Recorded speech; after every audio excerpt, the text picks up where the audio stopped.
সময় বদলায়, প্রজন্ম বদলায়, বদলায় পর্দার চেনা মুখও।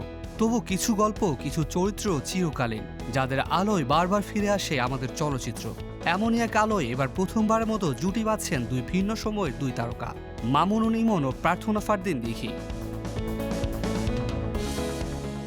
বহু নাটকে একসঙ্গে কাজ করলেও রূপালী পর্দায় তাদের একসঙ্গে দেখা যায়নি কখনো। এবার সেই অপূর্ণতা পূরণ হতে চলেছে সরকারি অনুদানে নির্মিত দেনা পাওনা সিনেমার মাধ্যমে। বিশ্বকবি রবীন্দ্রনাথ ঠাকুরের কালজয়ী ছোট গল্প দেনা পাওনা অবলম্বনে নির্মিত হচ্ছে এই সিনেমা। চিত্রনাট্যে মিরন মহিউদ্দিন ও পরিচালনায় সাদেক সিদ্দিকী। যেখানে দিঘিকে দেখা যাবে নিরুপমা চরিত্রে এক অবলা অথচ দৃঢ় আত্মমর্যাদা সম্পন্ন দীপ্ত এক তরুণী। আর ইমন হবেন কলকাতার একজন ম্যাজিস্ট্রেট, যিনি জমিদার বংশের সন্তান। তাদের বিয়ের গল্পে পণ নামক সামাজিক অভিশাপের ছায়া যখন ঘনিয়ে আসে, তখনই জীবনের গল্প বদলে যায় করুণ ট্র্যাজেডিতে।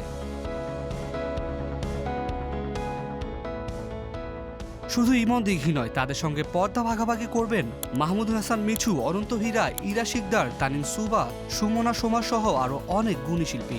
এই সিনেমা নিয়ে ইমন বলেন, রবীন্দ্রনাথের গল্পে অভিনয় করাটা যেমন সৌভাগ্যের তেমনি দায়িত্বেরও, কারণ মানুষের গল্পের প্রতিটি চরিত্রের অন্তর্নিহিত আবেগ জানেন, তাই পর্দায় তাদের ঠিকভাবে জীবন্ত করে তুলতে হবে। পরিচালক সাদেক সিদ্দিকী জানিয়েছেন, সবকিছু ঠিকঠাক থাকলে আগামী মাসে শুরু হবে শুটিং। দেনা পাওনা কেবল একটি সিনেমা নয়, এটি হতে যাচ্ছে সাহিত্য আর বাস্তবতার এক মর্মস্পর্শী মেলবন্ধন, যেখানে গল্প নয়, জীবনের এক নির্মম প্রতিচ্ছবি উঠে আসবে পর্দায়। এই গল্প, এই সিনেমা যেন এক দীর্ঘ নিঃশ্বাস, যার শব্দে শোনা যাবে নিরুপমার না পাওয়া কষ্ট আর সমাজের দেনার হিসাব মিলাতে না পারার অসহায়তা। আমরা অপেক্ষায় রইলাম নতুন এক সাহসী সাহিত্যের রূপকথা দেখার, যেখানে পর্দার রঙে মিশবে রবীন্দ্র কাব্যের ঘ্রাণ।